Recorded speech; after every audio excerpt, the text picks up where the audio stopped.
back to a brand new episode of Gen Z BTC. It's me, Satoshi Guapamoto, and today we're going to be talking about why every other crypto in existence is a scam compared to Bitcoin. Like, I'm not coping, I'm not making this stuff up. Let's go over it. Number one, commodity. Bitcoin is the only commodity. All of the other coins are securities. It doesn't matter what the SEC says, okay, if they're paid off by megacorps like Ethereum to say, oh, it's not a security, it's a commodity. Even though we were pushing all these lawsuits, now we're not anymore all of a sudden, as soon as that check cleared. You know what I mean? Like, yes, the SEC is a highly corrupt scam organization. Of course, these idiots are going to start saying that it's a commodity as soon as they get a check. All right. Corn is a commodity. Oil is a commodity. Gold is a commodity. Okay. These commodities have no issuer, and everybody can essentially have a fair share of trying to acquire this commodity. There is no CEO of corn. All right. There is no creator of oil, or anything like that. So that's really what a commodity is. Ethereum is not a commodity. It has a creator.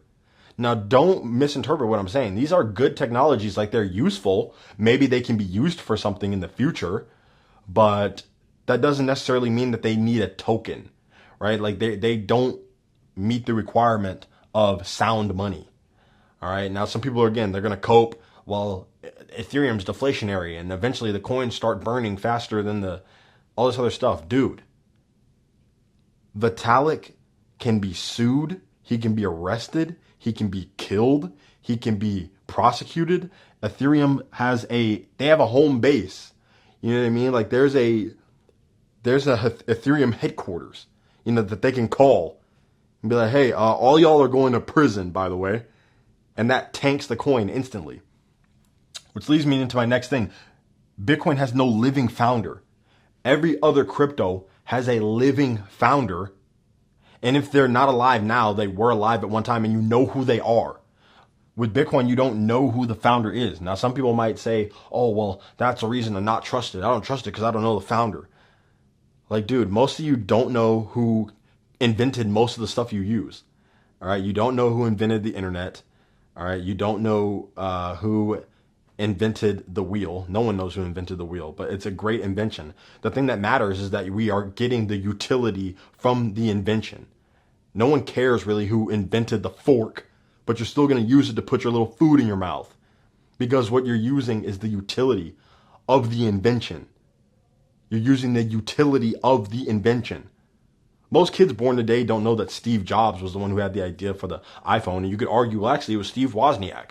And, with electricity, it was like, oh, well, it was, it was Benjamin Franklin, or you could say, no, it was Edison, or no, it was Tesla. It was like all these different people throughout history who had these different pieces of ideas that led to inventions.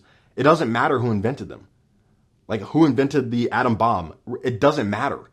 It doesn't matter. Because first of all, we don't even use that version of the bomb anymore.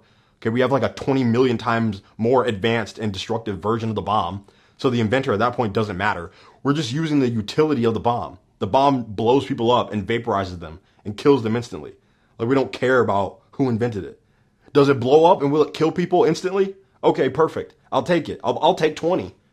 Like the living founder and having no living founder, not knowing the founder is very important for a reason I'll touch on later about bias. But there's no one who can be sued. Okay.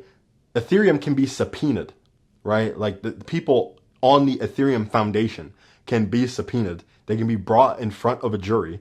They can be thrown in prison. They can have their coins seized. They can be put on trial. They can be told to answer questions, whereas there is no one to sue with Bitcoin. There is no CEO of Bitcoin to call. Be like, hey, can you turn this off? You know what I mean? These guys are forced to comply with regulations. They might be under threat of harm and they will fold. They will do it. They can be censored.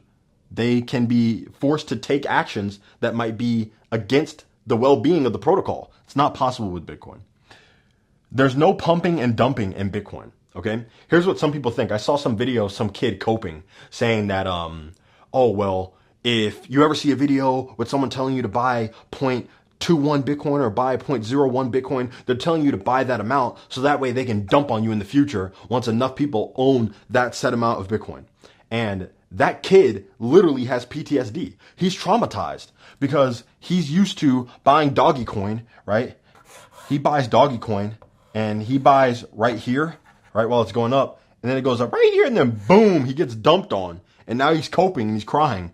And he's looking for someone to blame because someone dumped doggy coin on him because they had a video like that, you know what I mean, pointing and a big red circle in a chart, some technical analysis with some lines on there. You know, technical analysis, by the way, is astrology for men, okay? It's just a bunch of cope. You cannot do technical analysis with Bitcoin. But that kid got dumped on, right? And because of that, he associates that type of mentality with Bitcoin. Bitcoin is the only cryptocurrency where that won't happen to you. Like, you don't get dumped on by people who are selling to try to get out of Bitcoin. All right. There are some people who are traders. They're not that bright, but the majority of true Bitcoiners there's nowhere to exit to. You don't sell Bitcoin for dollars. Like, there's nowhere to run to. There's no exit. There's no better thing to buy once you sell it. So like they're literally holding forever. They're trying to get you into the network so that you don't go broke. You know what I mean? Now, when someone tells you to buy the new Pepe coin or whatever, they only make money if they sell. They only make money right here. Okay? They see that you got in. They see that it's going up. They already got in back here. So they only win the game when they see a sufficient amount of people and a sufficient amount of hype and a sufficient amount of FOMO, and then they dump on you and kill your portfolio. There is no pumping and dumping with Bitcoin. It pumps because it's the most rare and scarce thing in the universe, and it's highly valuable. That's why it pumps. And it dumps because someone, maybe like an FTX or some major player, was an idiot and thought that they could get away with lending out Bitcoin and doing fractional reserve banking or whatever the thing is that ends up blowing up in their face. That's how Bitcoin dumps, not because there's a bunch of people who are whales, so to speak, who are like, oh, finally, all these idiots got into Bitcoin and they own 0.21. Now I'm going to go ahead and dump my 10 Bitcoins on them. Like that. Don't get me wrong. Like, I'm joking, like I'm laughing and stuff, but and that's because where I am at, like in terms of my understanding, it just doesn't make sense. Like, that's such a stupid thing to think. But at the same time, I have to have some like humility and understand that like there was a point where I might have also thought like, oh, this is a pump and dump, just like every other coin. The real message to convey here is that this is the only one that is not a pump and dump. Literally the only one, which is super crazy. No pre-mine. There was no unethical pre-mine of Bitcoin. Look on any of these VC tokens. All right. Donald Trump's launching some Liberty financial garbage. On there, it literally says 70% of the tokens are pre-mined for the founders. Like, they already have a stake, 70%. There's a great graphic. I'll probably throw it up right here.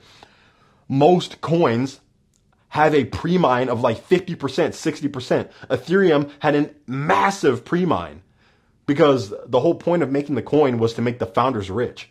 And then everything that happened after that is just peanuts. You know what I mean? Everything that happened after that doesn't really matter. You know, it was just so Vitalik could get a Gulf Stream and essentially pump up his own wealth. You know what I'm saying?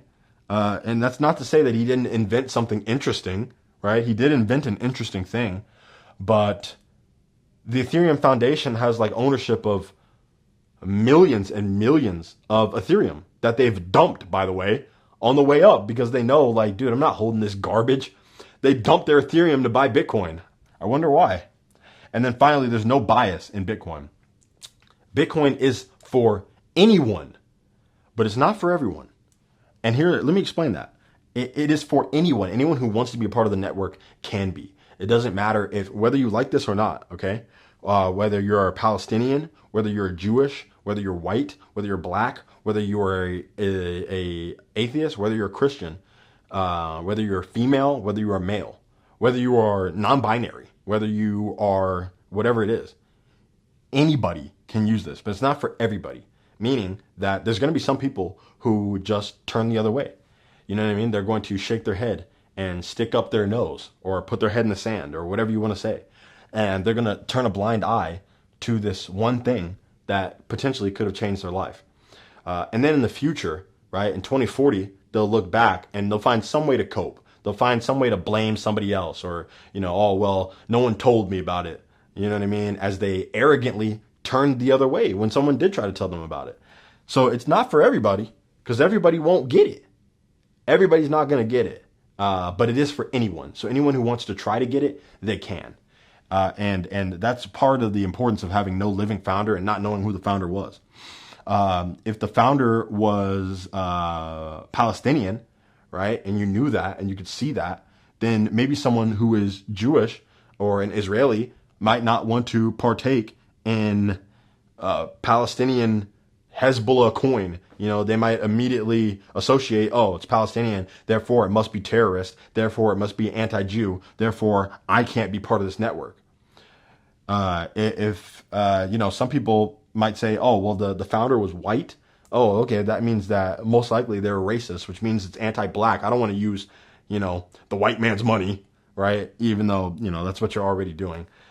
So people will find any way to cope and be like, no, I don't want to use the money, right? But Bitcoin is for anybody. You might say, well, I don't want to use Japanese money. Satoshi Nakamoto, he was Japanese. It's a fake name for a fake person. All right. Bitcoin was made by a group of people, most likely. No one even knows if it's an individual, whether it was a man or if it was a woman, if it was a group of men, if it was a group of women or a mix. No one knows. Could be an alien. You know what I mean? Because this technology is very impressive. It really could be a time traveler or something.